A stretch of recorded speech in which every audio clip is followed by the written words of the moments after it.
Hey guys, welcome back to our channel. So welcome back to another movie review guys. Mirai എന്ന് പറയുന്ന movie നമ്മൾ actually കഴിഞ്ഞ ദിവസം കണ്ടിട്ടുണ്ടായിരുന്നു. ആക്ച്വലി ഈ പടം ഡയറക്റ്റ് ചെയ്യുന്ന രണ്ട് ഡയറക്ടേഴ്സാണ്. കാർത്തിക് എന്ന് പറയുന്ന ആളും അനിൽ ആനന്ദ് എന്ന് പറയുന്ന ആൾ രണ്ടുപേരും ചേർന്നാണ് പടം ഡയറക്റ്റ് ചെയ്തേക്കുന്നത്. റൈറ്റ് ചെയ്തേക്കുന്നത് ഈ കാർത്തിക്കും മണിബാബു കർണൻ എന്ന് പറയുന്ന ആൾക്കാരും ചേർന്നാണ് റൈറ്റ് ചെയ്തേക്കുന്നത്.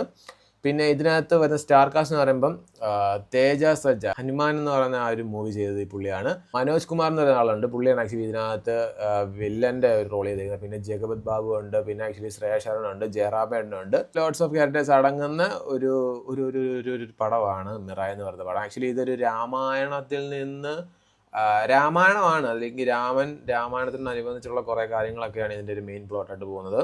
സോ രാമായണത്തിൽ നിന്നുള്ള ഒരുപാട് കാര്യങ്ങൾ ഇവർ പറഞ്ഞ സ്റ്റോറിയായിട്ട് ഭയങ്കരമായിട്ട് അവർ കണക്ട് ചെയ്ത് അത്യാവശ്യം നല്ല വൃത്തിയായിട്ട് എടുത്തു വെച്ചിട്ടുണ്ട്. കുറേയധികം VFXും പരിപാടിയും കാര്യങ്ങളൊക്കെ ഉണ്ട്.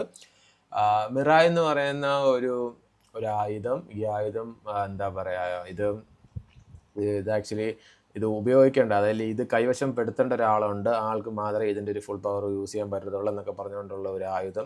മെയിൻ പ്ലോട്ടായിട്ട് പോകുന്നത് ഇതൊരു ചൂസൺ വൺ പരിപാടിയാണ്. ഒരു ചൂസൺ വൺ പരിപാടിയാണ്. ശ്രേയ ശരണിൻ്റെ മകനായിട്ടാണ് ഈ തേജ സജ്ജ വരുന്നത്.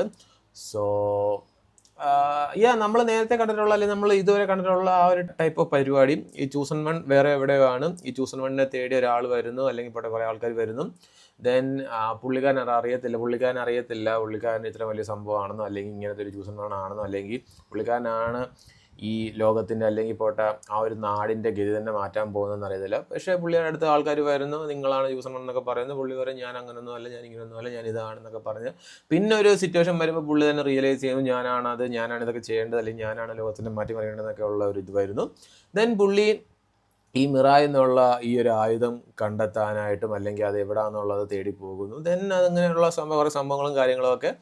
പിന്നെ ഒരു 9 പുസ്തകങ്ങളുണ്ട്. ആ 9 പുസ്തകങ്ങൾക്കകത്തും ഓരോ തരത്തിലുള്ള ശക്തികളും കാര്യങ്ങളും ഓരോരോ മന്ത്രതന്ത്രങ്ങളൊക്കെ എഴുതി വെച്ചിട്ടുള്ള ഓരോ 9 പുസ്തകങ്ങളുണ്ട്. ഇപ്പോൾ ഈ 9 പുസ്തകങ്ങൾ ആര് കൈവശപ്പെടുത്തുന്നു അയാൾ അൾട്ടിമേറ്റ് പവറായിട്ടുള്ള ഒരു പേഴ്സണായിട്ട് മാറുന്നുണ്ട്. സോ ആയ പുസ്തകങ്ങൾ കണ്ടെത്താനായിട്ട് വില്ലൻ വരുന്നുണ്ട്.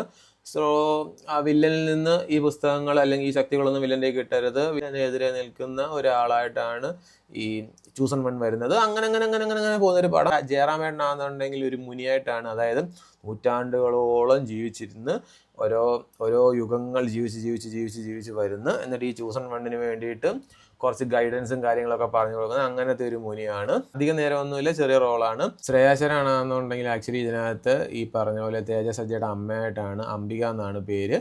സോ പുള്ളിക്കാരത്തിയും ഈ പറഞ്ഞ പോലെ എന്താ പറയുക, പുള്ളിക്കാരത്തി അത്യാവശ്യം നല്ല വെടുപ്പായിട്ടാണ് പുള്ളിക്കാരുടെ റോളും കാര്യങ്ങളൊക്കെ ചെയ്തേക്കുന്നത്. കാരണം എന്ന് വെച്ചാൽ ഒത്തിരി അഭിനയിച്ച് ഫലിപ്പിക്കാനുള്ള സാധനങ്ങളൊന്നുമില്ല, പക്ഷേ എങ്കിൽ പോലും കിട്ടിയേക്കുന്ന ആ ഒരു റോളും കാര്യങ്ങളൊക്കെ നൈസായിട്ടൊക്കെ ചെയ്തിട്ടുണ്ട്. ഓവറോൾ നൈസ് രസമാണ്. ഇതിനകത്ത് കുറേ VFXിൻ്റെ പരിപാടിയും കാര്യങ്ങളൊക്കെ ഉണ്ട്, അതൊക്കെ അവർ നല്ല അത്യാവശ്യം വൃത്തിയായിട്ട് ചെയ്തിട്ടുണ്ട്.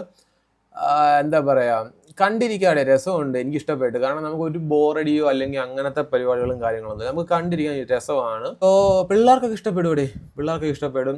ഞാൻ കാണാൻ പോയ തിയേറ്ററിലാണെങ്കിൽ പോലും ഒരുപാട് പിള്ളേരുണ്ടായിരുന്നു. കാരണം ഈ പിള്ളേർക്ക് ഇങ്ങനത്തെ പടങ്ങൾ, പിന്നെ അതുപോലെ ഈ പുള്ളിക്കാരുടെ പ്രീവിയസ് പടമായിട്ടുള്ള ഹനുമാൻ്റെ മൂവിയെ കണ്ടിട്ട് വന്നിട്ട് പിള്ളേരായിരിക്കും ചിലപ്പോൾ.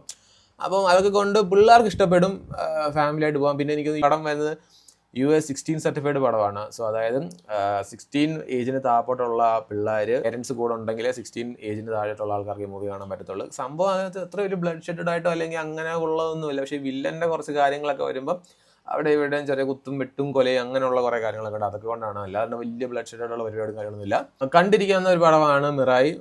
ഭയങ്കര ഒരു എക്സ്ട്രാ ഓർഡിനറി സാധനം. നോർമൽ പണ്ടത്തെ നമ്മളൊക്കെ എങ്ങനത്തെ ഒരു പടങ്ങളാണോ കാണുന്നത് ആ ഒരു പടത്തിന്റെ പ്ലോട്ട് തന്നെ. ചൂസൺ വണ്ണിനെ തേടി പോകുന്നു. ആ ചൂസൺ വൺ ഞാനാണ് ആ ഒരാളെന്ന് തിരിച്ചറിയുന്നു. ദെൻ പുള്ളി തന്നെ ഈ ഒരു എന്താ പറയുക, ഈ ഒരു ആപത്തിനെ തടുക്കാനായിട്ട് ചെല്ലുന്നു. അങ്ങനെ പോകുന്നൊരു സാധനം. രാമായണമായിട്ടുള്ള ഓരോ കണക്ഷൻ ആണെങ്കിലും ആ ക്യാരക്ടേഴ്സായിട്ടുള്ള ഓരോ കണക്ഷൻ ആണെങ്കിലും, അല്ലെങ്കിൽ അതൊക്കെ പറഞ്ഞു പോകുന്നത് രസമുണ്ട് കാണാനായിട്ട്. സോ താല്പര്യമുള്ളവർ പോയി കാണുക. മിറായ് നൈസാണ്. എനിക്ക് ഇതിൻ്റെ സെക്കൻഡ് പാർട്ടും ഇനി ഉണ്ട്. സോ ഗൈസ്, അപ്പോൾ അതാണ് മിറായ് മൂവി. ഇൻട്രസ്റ്റ് ഉള്ളവർ പോയി കാണുക. സോ ഗൈസ്, അപ്പോൾ അത്രേ ഉള്ളൂ. ടാറ്റാ, ബൈ.